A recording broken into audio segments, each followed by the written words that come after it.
This is one of the most iconic buildings in American history, and right now, it's being transformed in a way we've never seen before. Since returning to power as President of the United States, Donald Trump has launched a massive construction project inside his own workplace, the White House. An extraordinary metamorphosis worth more than $400 million is now underway. The primary objective? To build a huge reception hall in place of the building's East Wing. A controversial project that highlights just how central this seat of power truly is. Today, we're heading to Washington, D.C. to step inside one of the most famous addresses on Earth and explore what its future might look like. Welcome back to Looking For. Now, controversy isn't new for this building. For over 2 centuries, the White House has evolved significantly, and yet it's always maintained its primary function, serving as the residence and seat of the President of the United States. At the end of the 18th century, George Washington, the country's first president, envisioned the construction of a presidential residence in the capital city that would eventually bear his name. He first turned to French architect Pierre-Charles L'Enfant. L'Enfant was far from unknown. He was responsible for designing the grand avenues of the new capital. However, his plans, particularly for what he called the President's House, were deemed too ambitious. While his broader urban vision for Washington was largely approved, his proposal for the presidential residence was not. In 1792, George Washington and then Secretary of State Thomas Jefferson launched a national design competition. The prize? $500 or a gold medal of equivalent value for whoever submitted the winning plans for the building that would house the American executive power. The sum may seem modest today, but adjusted for inflation, it equates to nearly $17,000. Ultimately, Irish architect James Hoban was selected from among 8 other candidates. A relatively obscure figure, little is known about Hoban. Many of his personal archives were lost, and few other buildings are definitively attributed to him. Still, he designed a neoclassical and Palladian-inspired monument, largely constructed from sandstone. The residence rose along the banks of the Potomac River at what would become one of the most iconic addresses in the world, 1600 Pennsylvania Avenue. The cornerstone was laid in 1792. According to the White House Historical Association, construction cost approximately $232,000 at the time, nearly $8 million in today's dollars. On November 1, 1800, President John Adams and First Lady Abigail Adams moved into the still unfinished building. Since then, every US president has lived in this residence. Ironically, the only one who never did was George Washington himself. And from that moment on, the building would mirror the turbulent history of the nation it represents. For example, in 1814, during the War of 1812 between the United States and the British Empire, American forces attempted to seize parts of what is now Canada, then under British control. Several battles from this conflict would become foundational chapters in American national mythology. Among them, the burning of the presidential mansion in 1814. The war ended in a stalemate between the two nations, paving the way for reconstruction. The building was rebuilt by James Hoban alongside architect Benjamin Henry Latrobe. And one particular detail would soon become iconic. Originally painted in a yellowish hue, the building was eventually repainted entirely white. Very quickly, the nickname White House began circulating, until it officially became the building's name in 1902 under President Theodore Roosevelt. Roosevelt plays a pivotal role in the history of the residence. He reorganized its interior layout and oversaw a major expansion of the structure. An expansion that reflected the growing importance of presidential power within a federal nation where each state fiercely guards its own prerogatives and remains wary of centralized authority. The New York architectural firm McKim, Mead & White supervised the renovation of a monument that was beginning to take the shape we recognized for decades afterward. Basements were expanded, reception rooms were created. Everything was designed to reinforce and project presidential authority. Yet, it wasn't until 1910, under President William Howard Taft, that the now famous Oval Office, the President's Working Office, was created. By then, the White House had become one of the defining symbols of a rapidly ascending nation, but the building was not without flaws. and at one point, it was even at risk of collapse. Between 1948 and 1952, a massive renovation project was undertaken. The entire interior was demolished, leaving only the exterior walls standing. Architect Lorenzo Winslow led the reconstruction, which cost $5.7 million at the time, nearly $80 million in today's dollars. As the seat of power and a repository of American history, welcoming nearly 500,000 visitors each year, the White House is unlike any other residence, and every occupant seeks to leave a personal mark on it. Between 2010 and 2016, during Barack Obama's presidency, several modernization initiatives were introduced, particularly in the realm of energy sustainability. Today, the estate spans approximately 18 acres. The building itself covers 55,000 square feet and contains 132 rooms, including 35 bathrooms, offices, 16 bedrooms, reception rooms, a library, and numerous leisure spaces. A place steeped in history and anecdotes, and one that its current occupant now intends to transform radically. It is a true hive of activity. Each day, hundreds, sometimes thousands of people move through the complex.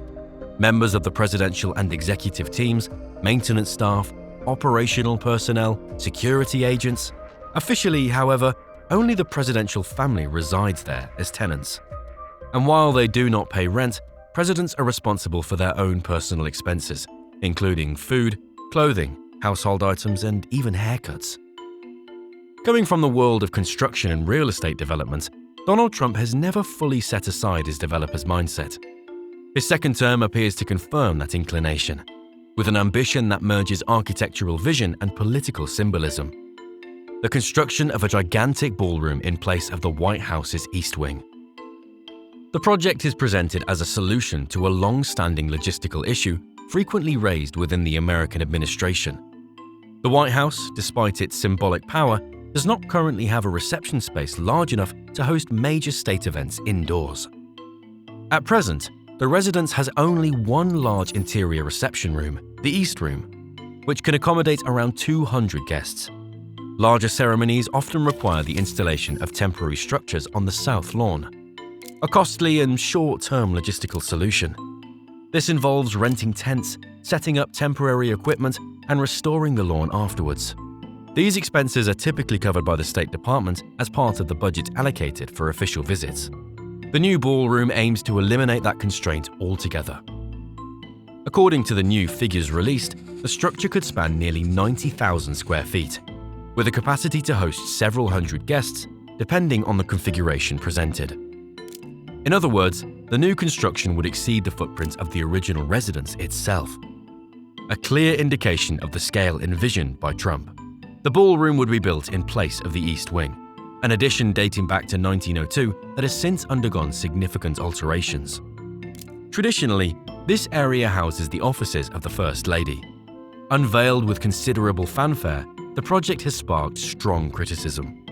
Yet, it is not a new idea for the real estate magnate. As early as 2016, during Barack Obama's presidency, Trump had proposed personally funding the construction of a ballroom, offering up to $100 million to make it happen. That proposal was ultimately rejected. Now back in power, he has decided to move forward with the plan. Construction began without formal approval from the US Congress or the relevant oversight commissions. The demolition of the East Wing and the corridor that provided access to it shocked part of the American public, especially since the 47th president had initially promised not to destroy anything, only to expand. This method has drawn criticism from heritage preservation groups and defenders of what they consider a cornerstone of American democracy. And yet, from a strictly legal standpoint, the situation appears less straightforward.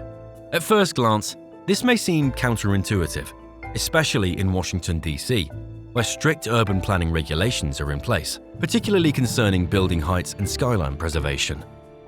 It stands in stark contrast to cities like New York, where skyscrapers seem locked in a race towards the clouds. A race that shows no sign of slowing, as I highlighted in a recent video featuring 5 of the tallest towers expected to rise by 2030. But returning to Washington and the White House, a key piece of legislation must be considered: the National Historic Preservation Act. It requires federal agencies to evaluate the impact of construction projects on historic properties. However, there are three notable exceptions to this rule: the White House, the US Capitol, and the Supreme Court of the United States. Because of the symbolic weight of the site, and in the interest of transparency, successive American presidents have traditionally submitted their renovation or expansion plans to the National Capital Planning Commission for approval. A path Donald Trump chose not to follow, arguing that the process would be too slow. Several legal experts and heritage advocates have attempted to halt the project through legal action. The statutes invoked by opponents are complex, filled with technical provisions and interpretive nuances, leaving room for debate over the legality of the construction initiated by Trump. According to CNN, a federal judge expressed deep skepticism in January regarding Trump's authority to build the ballroom without explicit authorization from Congress. Yet, for now, construction continues.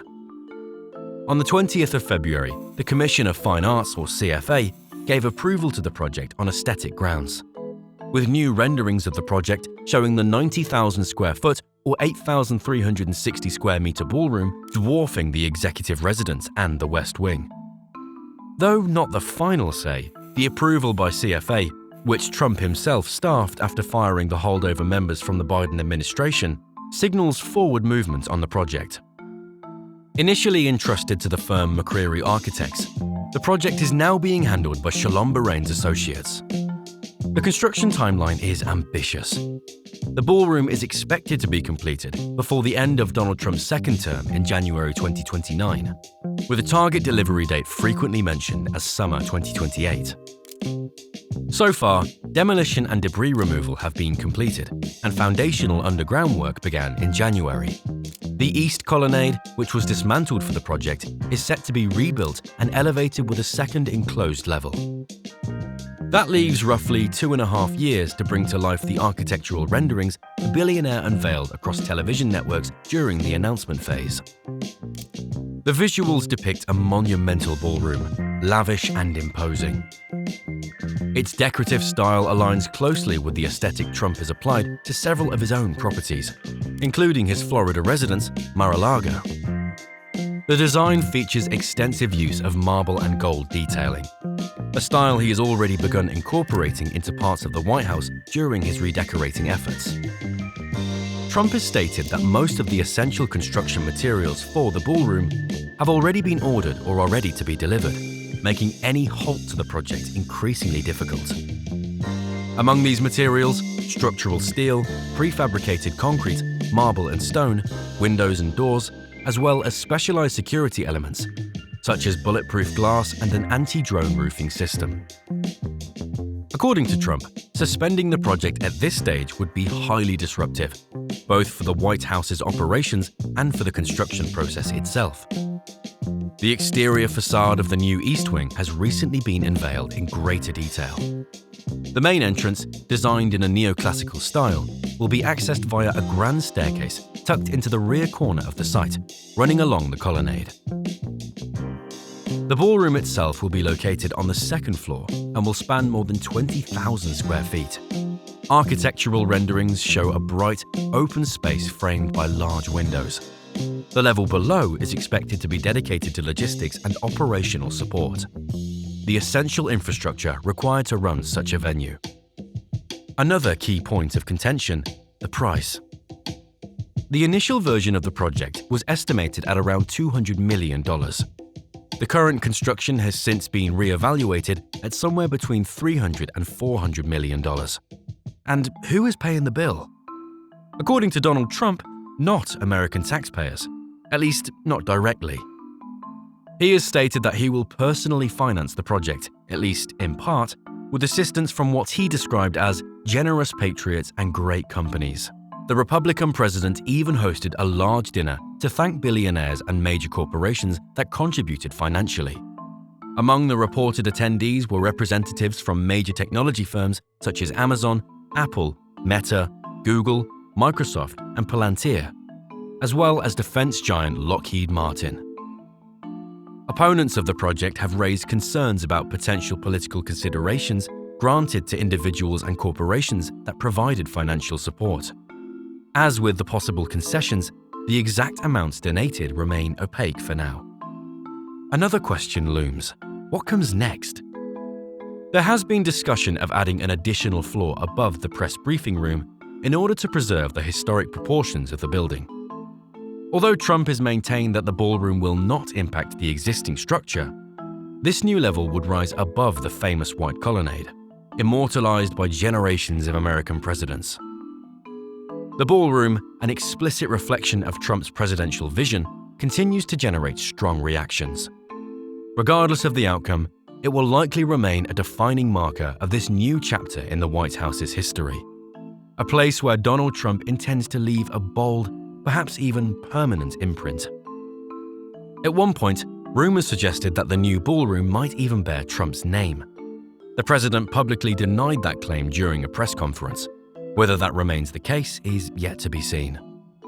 Still, the name of the current occupant may eventually appear prominently elsewhere in the Capitol. Washington is currently buzzing with large-scale development projects unveiled in recent months. One example: Washington Dulles International Airport.